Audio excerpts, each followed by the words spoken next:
بسم اللہ الرحمن الرحیم۔ ناظرین، آج ہمارا موضوع 12 امام ہیں۔ وہ کون ہیں؟ ان کا شجرہ نسب کیا ہے؟ ان کو کب اور کس نے شہید کیا؟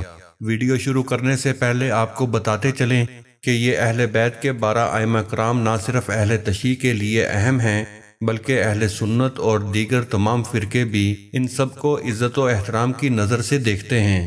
اس بات میں کوئی شک نہیں کہ یہ 12 شخصیات سب کے لیے محترم اور بزرگ ہیں۔ عالی نسبت ہونے کی وجہ سے ہر ایک پر لازم ہے کہ ان سب کا احترام کیا جائے۔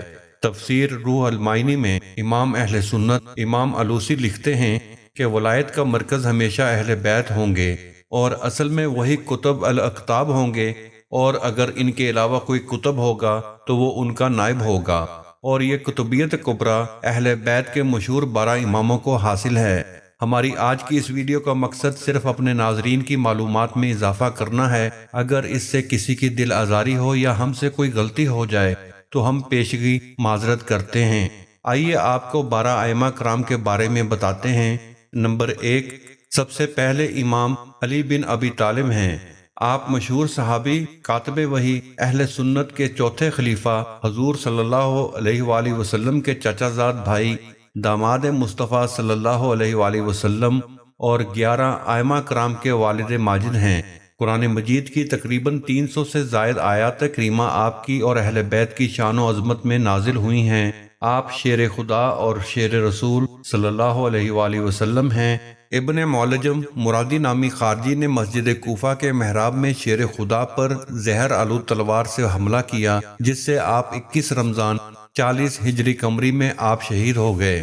نمبر 2، دوسرے امام نواس رسول سیدہ فاطمہ سلام اللہ علیہا کے پھول، شیر خدا کے شیر حضرت حسن ہیں۔ آپ اہل سنت کے 5ویں خلیفہ ہیں۔ تقریباً 6 ماہ اور کچھ دن خلافت کی۔ آپ خلفائے راشدین میں آخری خلیفہ ہیں۔ آپ کی خلافت نص سے ثابت ہے، چنانچہ رسول اکرم صلی اللہ علیہ وآلہ وسلم نے فرمایا، میرے بعد خلافت 30 سال ہوگی اور اس کے بعد بادشاہت ہوگی، اور 30 سال خلافت کی مدت امام حسن کی 6 ماہ خلافت سے مکمل ہوتی ہے۔ آپ وہ شہزادے ہیں کہ جن کو رسول خدا صلی اللہ علیہ وآلہ وسلم اپنا بیٹا کہہ کر پکارا کرتے تھے، اور بے شمار احادیث صحیح آپ کی شان میں موجود ہیں۔ آپ کی شہادت کے بارے میں مختلف روایات ہیں، لیکن زیادہ تر یہی ہے کہ آپ کو آپ کی بیوی نے زہر دیا اور آپ 28 صفر 50 ہجری میں شہید ہو گئے۔ آپ کو جنت البقیہ میں دفن کیا گیا۔ نمبر 3، 12 ائمہ کرام میں تیسرے امام حضرت حسن کے بھائی حضرت علی اور حضرت فاطمہ کے بیٹے نواس رسول حضرت امام حسین ہیں۔ آپ سید الشہداء کے لقب سے مشہور ہیں۔ 3 شعبان 3 یا 4 ہجری میں پیدا ہوئے۔ آپ کے بارے میں مشہور حدیث ہے کہ رسول اکرم صلی اللہ علیہ وآلہ وسلم نے فرمایا، حسین مجھ سے ہے اور میں حسین سے ہوں۔ اس کے علاوہ بھی بے شمار احادیث آپ کی شان میں موجود ہیں۔ 10 محرم 61 ہجری کو یزید کی فوج سے لڑتے ہوئے آپ کربلا میں شہادت کے منصب پر فائز ہوئے۔ آپ کربلا میں ہی مدفون ہیں۔ نمبر 4، حضرت امام حسین رضی اللہ تعالیٰ عنہ کے بیٹے حضرت علی، جو کہ سانحہ کربلا میں مردوں میں سے بچ جانے والے واحد مرد تھے۔ امامت اور خاندان کی کفالت انہی کے ذمہ ٹھہری۔ آپ چوتھے امام ہیں۔ آپ 5 شعبان 38 ہجری کو پیدا ہوئے۔ کثرت عبادت کی وجہ سے آپ سجاد، زین العابدین اور سید السجادین کے القاب سے مشہور ہوئے۔ آپ کے روحانی اقتدار کی وجہ سے بادشاہ وقت ولید بن عبد الملک، جو کہ بنی امیہ کا چوتھا حکمران تھا، اس کے حکم سے آپ کو زہر دیا گیا، اور آپ 25 محرم سن 95 ہجری کو شہید ہوئے۔ آپ کو مدینہ منورہ میں جنت البقیع میں دفن کیا گیا۔ نمبر 5 پر امام محمد باقر ہیں، جو کہ زین العابدین کے بیٹے، حضرت امام حسین کے پوتے اور حضرت امام حسن کے نواسے ہیں۔ آپ بہت بڑے عالم تھے۔ بہت ساری تصانیف آپ سے منسوب ہیں۔ آپ کا اصل نام محمد بن علی تھا، جبکہ آپ باقر کے نام سے مشہور ہوئے۔ آپ کی پیدائش 1 رجب 57 ہجری میں ہوئی۔ آپ کی وفات کے بارے میں اختلاف ہے۔ امام ابن کثیر لکھتے ہیں کہ بنی امیہ کے 8ویں حکمران ہشام بن عبد الملک کے حکم سے آپ کو زہر دیا گیا، اور آپ 7 ذی الحجہ 114 ہجری کو شہید ہو گئے۔ آپ کو جنت البقیع مدینہ میں دفن کیا گیا۔ نمبر 6، حضرت امام محمد باقر کے بیٹے امام جعفر بن محمد صادق اہل تشیع کے چھٹے امام ہیں۔ یہاں آپ کو یہ بھی بتاتے چلیں کہ اہل سنت کے دو اماموں امام ابو حنیفہ اور امام مالک کے استاد ہیں۔ آپ 17 ربیع الاول 83 ہجری قمری کو پیدا ہوئے۔ حضرت امام جعفر صادق کے بعد فرقہ اہل تشیع بھی کئی حصوں میں بٹ گیا۔ کچھ لوگوں نے امام جعفر کے بیٹے حضرت اسماعیل کی امامت کو مان لیا تو کچھ لوگوں نے محمد الفتح کو اپنا امام چنا، جبکہ زیادہ تر لوگوں نے امام موسیٰ کاظم کو ہی اپنا امام مانا۔ امام جعفر صادق بہت بڑے عالم تھے جن سے تقریباً ہر فقہ کے لوگوں نے فیض حاصل کیا، اور آج بھی ان کی تصانیف سے لوگ فیض حاصل کر رہے ہیں۔ مشہور کیمیاء دان جابر بن حیان بھی آپ کے شاگردوں میں سے تھے۔ اکثر روایات یہی ملتی ہیں کہ آپ کو عباسی حکمران منصور کے حکم سے زہر دیا گیا۔ آپ کو بھی جنت البقیع مدینہ منورہ میں دفن کیا گیا۔ نمبر 7، امام جعفر صادق کے بعد امامت کا صحرا ان کے بیٹے امام موسیٰ کاظم کے سر پر سجا، جو کہ 7ویں امام بنے۔ آپ کے ہی دور میں بہری اور اسماعیلی وجود میں آئے۔ آپ بہت بڑے عالم اور محدث تھے۔ بڑے بڑے محدثین نے آپ سے روایت لی ہیں۔ مشہور روایت یہ ہے کہ عباسی حکمران ہارون الرشید نے آپ کو جیل میں ڈال دیا اور ایک آدمی کو مقرر کیا کہ وہ آپ کو زہر پلائے۔ چنانچہ اس نے آپ کو زہر دیا، جس سے آپ کو بخار ہوا، اور 3 دن کے بعد 25 رجب 183 ہجری میں آپ کی وفات ہو گئی۔ کاظمین کے مقام پر آپ کو دفن کیا گیا۔ آپ کی عمر 55 سال 6 ماہ تھی۔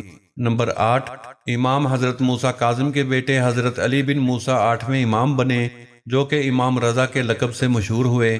آپ کی ولادت مدینہ منورہ 11 ذی القعدہ میں ہوئی۔ آپ بڑے محدث، فاضل اور بلند شان والے ہیں۔ 201 ہجری میں مامون رشید نے آپ کو اپنا ولی عہد مقرر کیا، اور یہ اس لیے کہ اس وقت آپ کا کوئی مثل نہیں تھا۔ ولی عہدی کے بعد مامون رشید نے اپنی بیٹی آپ کے نکاح میں دی۔ مختلف روایتوں کے مطابق جب آپ کی شہرت میں بے پناہ اضافہ ہوا تو مامون رشید نے ہی آپ کو زہر دیا، جس سے 30 صفر 203 ہجری میں آپ شہید ہو گئے۔ تو اس مشہد میں آپ کا مدفن ہے۔ نمبر 9، حضرت محمد تقی حضرت علی رضا کے صاحبزادے ہیں۔ اس میں گرامی محمد، ابو جعفر کنیت، جواد، مرتضی اور تقی آپ کے القاب ہیں۔ آپ کی پیدائش 19 رمضان 195 ہجری میں مدینہ میں ہوئی۔ جب حضرت امام علی رضا فوت ہوئے تو حضرت امام تقی کی عمر تقریباً 9 سال تھی۔ آپ کم سن ہونے کے باوجود بھی علم و فضل سے مالا مال تھے، کیونکہ علم و فضل ان کو ورثے میں ملا تھا۔ مامون الرشید نے اپنی بیٹی ام الفضل کا نکاح آپ سے کر دیا۔ نکاح کے 1 سال بعد تک آپ بغداد میں مقیم رہے اور پھر مدینہ منورہ تشریف لائے۔ پھر 220 ہجری میں مدینہ سے دوبارہ بغداد تشریف لے گئے۔ وہاں آپ کو 30 ذی القعدہ 220 ہجری میں زہر دے دیا گیا۔ روایات کے مطابق مامون کے بعد بننے والے خلیفہ معتصم نے آپ کی بیوی ام الفضل کے ہاتھوں آپ کو زہر دلوایا، جس سے آپ کا انتقال ہوا۔ آپ نے 25 سال کی عمر پائی۔ نمبر 10، 10ویں امام حضرت محمد تقی کے بیٹے حضرت امام نقی ہیں، جو کہ 15 ذی الحجہ 212 ہجری کو پیدا ہوئے۔ آپ کی زندگی کا زیادہ تر حصہ عباسی حکمرانوں کی قید میں گزرا۔ آپ کا انتقال المعتز باللہ کی قید میں 3 رجب 254 ہجری میں ہوا۔ آپ کو عراق کے شہر سامرا میں دفن کیا گیا۔ نمبر 11، حضرت امام نقی کے بیٹے حضرت امام حسن عسکری 11ویں امام بنے۔ آپ کی ولادت 15 ذی الحجہ 212 ہجری میں ہوئی۔ محلہ عسکر میں پیدائش کی وجہ سے آپ کو عسکری کے لقب سے بھی پکارا جاتا ہے۔ آپ کی اسلام کے لیے بے شمار خدمات ہیں۔ عباسی خلیفہ المعتمد نے آپ پر بے شمار پابندیاں لگائی ہوئی تھیں۔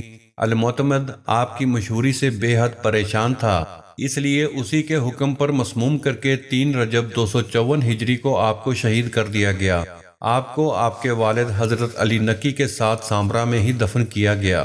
سامعین محترم، 11 اماموں تک تو بالکل کوئی اختلاف نہیں ہے، لیکن 12ویں امام حضرت محمد مہدی، جو کہ حضرت حسن عسکری کے صاحبزادے ہیں، جن کے بارے میں اہل تشیع کہتے ہیں کہ یہ دنیا کی نظر سے پوشیدہ ہو گئے ہیں، قرب قیامت تشریف لائیں گے، اور اہل سنت کہتے ہیں کہ محمد بن حسن عسکری بچپن میں ہی فوت ہو گئے تھے، اور امام مہدی جو قرب قیامت تشریف لائیں گے وہ امام حسن عسکری کے بیٹے نہیں بلکہ وہ عبداللہ کے بیٹے ہوں گے، جن کے بارے میں حضور صلی اللہ علیہ وآلہ وسلم نے ارشاد فرمایا ہے، بے شک اللہ ہی بہتر جاننے والا اور حکمت والا ہے۔ دوستو، یہ ویڈیو انتہائی تحقیق کے بعد بنائی گئی ہے، پھر بھی اگر کوئی غلطی رہ گئی ہو تو کمنٹ سیکشن میں ہماری اصلاح ضرور کیجیے گا۔ آپ کے کمنٹ کا انتظار رہے گا۔ ویڈیو کو لائک اور شیئر کرنا مت بھولیے گا۔ ملتے ہیں اگلی نئی ویڈیو میں، تب تک کے لیے دیں اجازت۔ اپنا اور اپنے ساتھ والوں کا خیال رکھیے گا۔ اللہ حافظ۔